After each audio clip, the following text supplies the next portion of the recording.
Welcome to the MBA program at Rice. I'm Beth O'Sullivan, and I'm on the communication faculty here at Rice Business. You can watch this short module on writing in teams by yourself, or you could grab some popcorn and a beverage and watch it with your team. Either way, I hope you'll take time to talk about team writing with your group early in this semester. Okay, let's get started. You were admitted to Rice Business because you're already accomplished in your career, and you may do lots of writing already. You understand American-style English grammar, tone, and style, but you might not have had much experience writing in teams. You will do lots of writing in teams in this program. This short module offers some strategic first steps you can take to speed up the team writing process and tips for assigning one team member to do all the writing on a given assignment. Or, if your team prefers to have several people share the writing, there are some best practices for working with multiple writers or scribes. Finally, I'll offer some pro editing tips, all designed to make your team writing process faster and more productive. Let's start by looking at 3 different scenarios. These are all real situations reported to me over the last few years by executive MBA teams. Team 1 decided to divide the writing task for their strategy class assignment. They're meeting to bring together sections of a final report. The project leader expects everyone to arrive with complete text sections that they can easily integrate.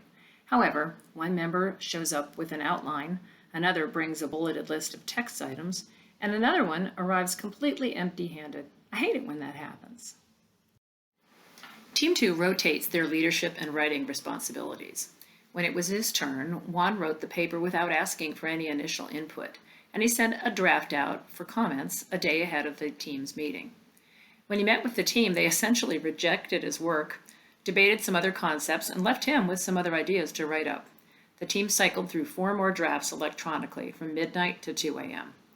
Juan was frustrated that Karen fixed his grammatical errors on the second draft.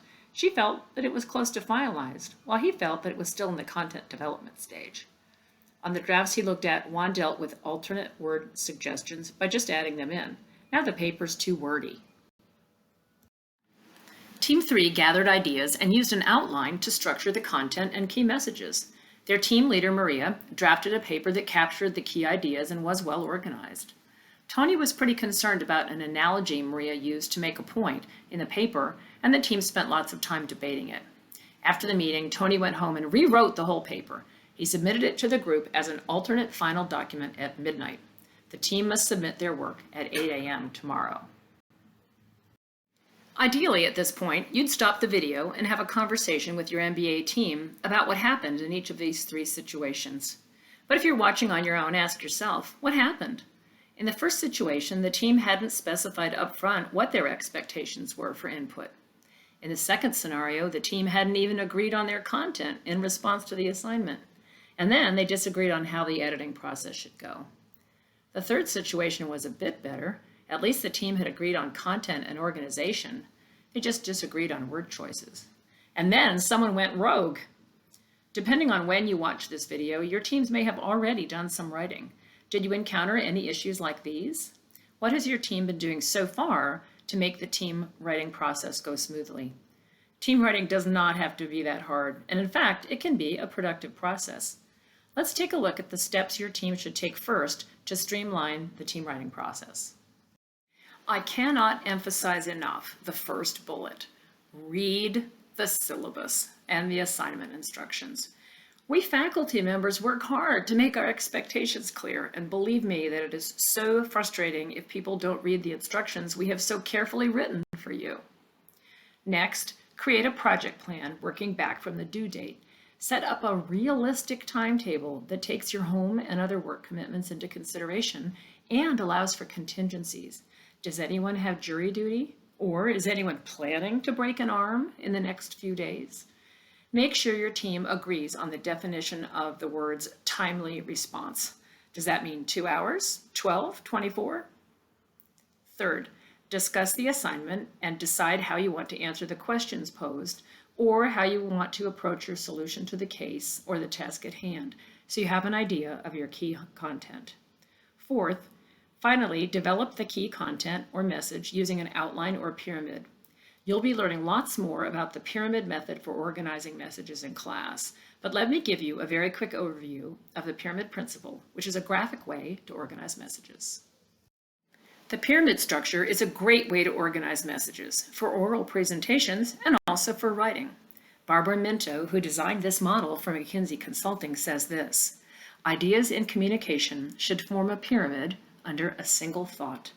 Start with your key message and then identify 3 or 4 supporting arguments or reasons that make your top key message true. Each level supports the level above it. This April, I ran into an alum who had just started as an experienced hire with Deloitte Consulting. He told me that on the second day of training there, they showed them the pyramid. Larry said, "I already knew that from Rice Communications." And you'll learn more about it in class too. But first, let's see why it is such a powerful tool for writing in teams. In the process of creating your pyramid, your team will identify the key message or the answer to the question that has been posed to you. You will also have developed the second level, which is evidence or pillars of support that explain why the key message is true. You may have additional details at the third level that tell more. Now, each box in your pyramid can become either a slide in a presentation or a heading in a document, with the lower levels of the pyramid becoming content for those sections. Your team can use this method to organize content so you know you're all on the same page before anyone puts a finger on a keyboard. This is why taking time to discuss your content as a team and developing a pyramid is so great for teamwork.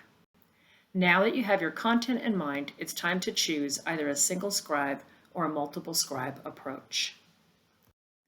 Your team may decide that one person should do the writing on a given assignment.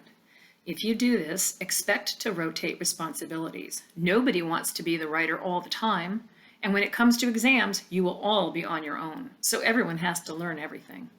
Okay then, with a single scribe, agree in advance how members will send in any additional input. Discuss when and how you will share revisions and what the scope of those revisions will be. Revisions might include something no one had thought about when you talked about the idea before, but most of the revisions will be wording or decisions about what details to include. Talk ahead of time about how you will resolve any conflicts over content. Will you resolve conflicts via vote, by consensus, by authoritarian decree? Remember the team who argued about an analogy. They clearly hadn't talked ahead about how to resolve conflicts. Maybe your team wants to have everyone write a section. This is pretty easily done once you have the pyramid or outline, since you should have identified sections that are mutually exclusive, meaning that they don't overlap too much, and that are collectively exhaustive, meaning that they cover the questions asked in the assignment. Still, there are important choices to be made. What pronouns will you use? If you're writing about a case, are you calling the company by name, like Chevron? Or are you referring to them as you, or they, or we? Next, select voice. Passive voice is most often used in scientific writing. Basically, it does not name the doer, whereas the active voice tells you who made a decision or is responsible. There's more on passive and active voice in the final slides at the end of this deck. But the key here is to make a choice as a team and stick with it so that the final editor will not have to change the wording as he or she combines the team's input. Decide ahead of time on your margins, fonts, and spacing, etc., so combining the sections is easier. Choose shared software like Google Docs or use a version control method so you know who edited what and when. Agree on when to provide what kinds of feedback and stick to your timetable. Okay, you've got an excellent working draft. What's next? Either one person or a small group can begin to edit. Your faculty will read what you send in, all of it, but make it easy for your reader by using meaningful headings to demonstrate the structure of your thinking and to boost the skim value. Pay attention to your formatting. Your faculty may require a page limit, but that doesn't mean it's okay to have text running edge to edge. Read the syllabus for any instructions on length, font size, and spacing. In my experience, if I can lay an American dollar bill down over a block of text and see text both above and below that dollar, the paragraph is too long and should be edited. Make your headings messages, not topics. Here we see the idea of strategy. That's just a topic. but you can make it into a message by saying, pursue a product niche strategy. Create parallel structure in lists and headings. This means to begin headings with the same kind of word. Take a look at each of the bullets on this slide. Here you see use, pay, write, and create, all verbs. Parallel structure makes your reading easier to understand. After you've tackled the big stuff like headings and formatting, turn to editing for clarity and brevity. We are so used to trying to sound corporate that we can forget the value of simplicity. Watch out for progressive tenses and nominalizations. Both make your papers unnecessarily wordy. For example, we will be leading the market is a progressive construction. Just say, we will lead. A nominalization is turning a verb, here the word investigate, into a noun, an investigation. Rather than writing, we will perform an investigation, just write, we will investigate. As I mentioned earlier, at the end of this deck, there are some unnarrated slides with an editing checklist, but my final advice to you is to spell check.